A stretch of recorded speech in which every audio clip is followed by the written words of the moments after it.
At its heart, close reading is really about exploring the intimacy between you and the text. It stands to reason that you can't manifest stellar close reading unless you're a stellar close reader. So, how do you become so good at close reading? Well, the first thing you need to do is understand what kind of close reader you are. There are two central ways that you'll want to bring close reading to your life as an academic. One is to manifest close reading as you read, and another is to manifest close reading as you write.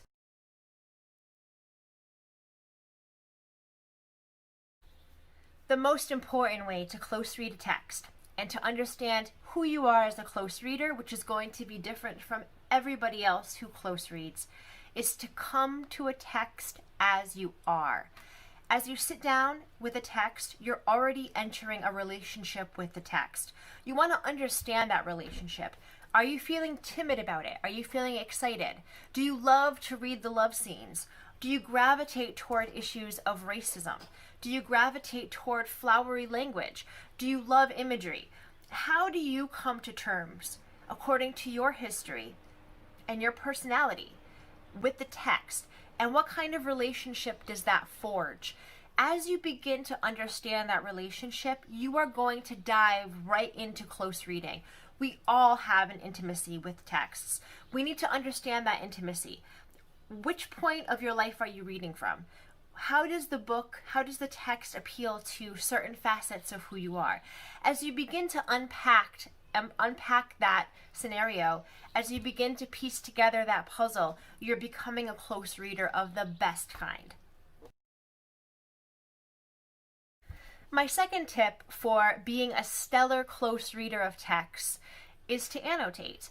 As you read the text, you should sit down with a pen or pencil or a Sharpie, and I want you to highlight anything that strikes you as interesting, new, problematic.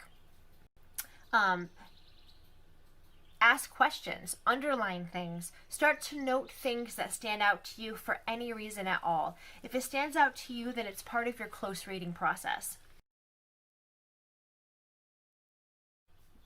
My third tip for close reading text well is to become a scavenger on a scavenger hunt. So there are always little eggs hidden inside every text. You can look for repetition. That's a great way to be a scavenger. If the concept of red is repeated a lot in The Handmaid's Tale, then you'll probably have a light bulb go off to say, well, red seems to be meaningful in some way, right? That's an obvious way to be a scavenger. But there are less obvious ways to scavenge too.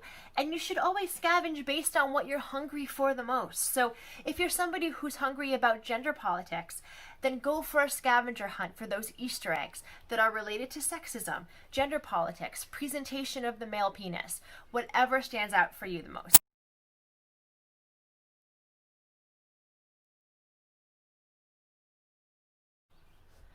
Manifesting close reading in your writing is a little bit different than manifesting it in your reading, although they're obviously very much connected.